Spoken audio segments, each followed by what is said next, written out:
बिल्कुल I think ये एक ऐसा पार्ट था फिल्म का जिसने मुझे बहुत अट्रैक्ट करा था. Rani as a character is very fiery, very driven, independent. तो आई थिंक ये सारी क्वालिटीज़ जो उसकी थी वो उसने मुझे बहुत अट्रैक्ट करा था बिफोर. जी मेरा मैं खुद से हमेशा यही सवाल पूछती हूँ कि मैं क्यों एक्टर बनना चाहती थी. मैं एक लाइफ से बहुत जल्दी बोर हो जाती हूँ. मुझे अलग अलग लाइफ जीने में बहुत मज़ा आता है. आई थिंक ये एक सोल रीज़न है जो मुझे मेरी चॉइसेस को इफ़ेक्ट करता है जो भी मैं एक्टिंग प्रोजेक्ट्स में लेती हूँ. इसके अलावा एक और चीज़ है जो है कि वो चीज़ मुझे डरानी चाहिए, बहुत चैलेंज करनी चाहिए. सो मुझे हमेशा लोगों ने बोला है कि मैं दिल्ली की लड़की की तरह साउंड करती हूँ, जो मैं I take a lot of pride in that as well.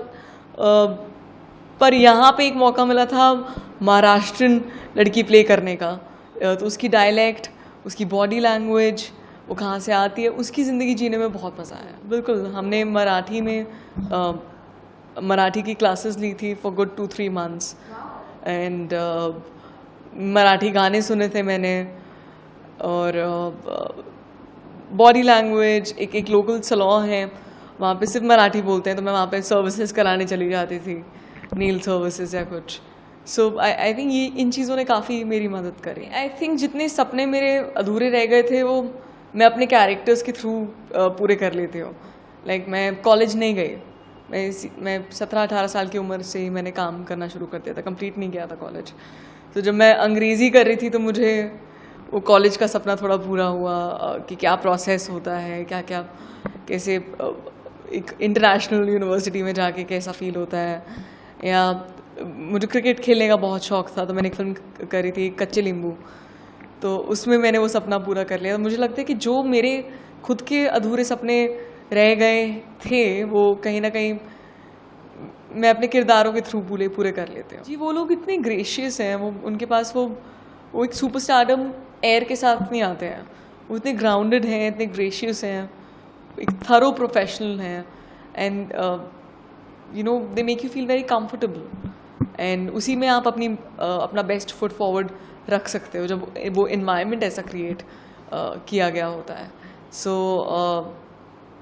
I think वो मैं क्रेडिट सारा उन्हीं को देना चाहूँगी.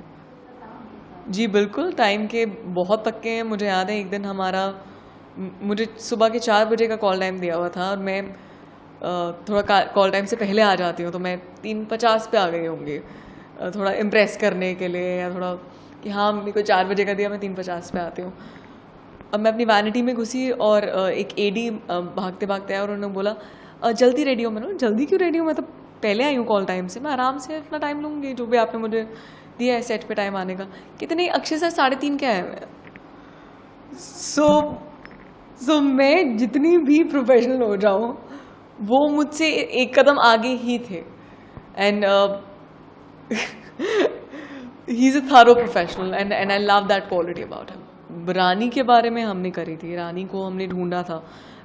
मेरी डायरेक्टर बहुत क्लियर थी रानी के विजन को लेकर कि उसमें कितनी ड्राइव होगी, वो कितनी फायरी है, कितनी क्लैरिटी है उसमें. So we spent a lot of time finding Rani and Rani's soul. So that was a lot of fun. मैं तो आपको बोलूँगी आप मराठी आप जाके देख के ही आइए.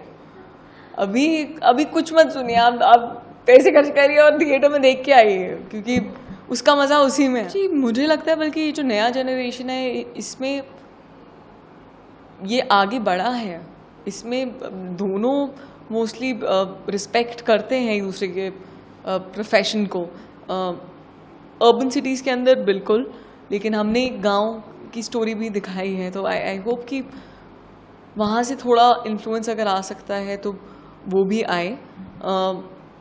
But I do believe that the younger generation is more progressive when it comes to both partner working. जी बहुत शांति, सिंपल लाइफ एंड बहुत मज़ा आया.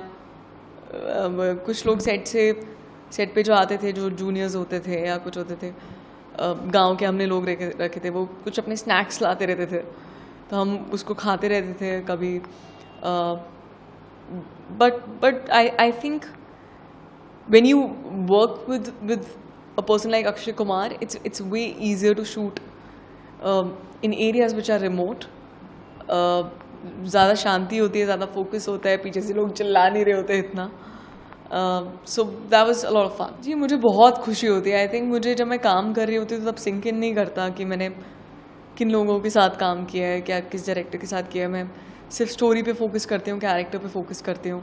मुझे सिंक इन करता है जब या तो मैं ट्रेलर देखती हूँ या मैं अपना नाम पढ़ती हूँ, तब मैं बहुत रोती हूँ. अब हर स्क्रीनिंग पे जब भी मैंने वो क्रेडिट पे अपना नाम पढ़ा है तो तब रियलाइजेशन होती है कि कहाँ से कहाँ पहुँच गए. और तब रोना आता है. और मैं जब लेफ्ट पे देखती हूँ, यूजुअली मेरी पहली स्क्रीनिंग अपने पेरेंट्स या फैमिली के साथ होती है, तो वो भी रो रहे होते हैं. जब भी वो नाम आता है वो खुद रो रहे होते हैं. तो हम एज अ फैमिली सिर्फ रोती हैं जब हम खुद को बड़े पर्दे पे देखते हैं.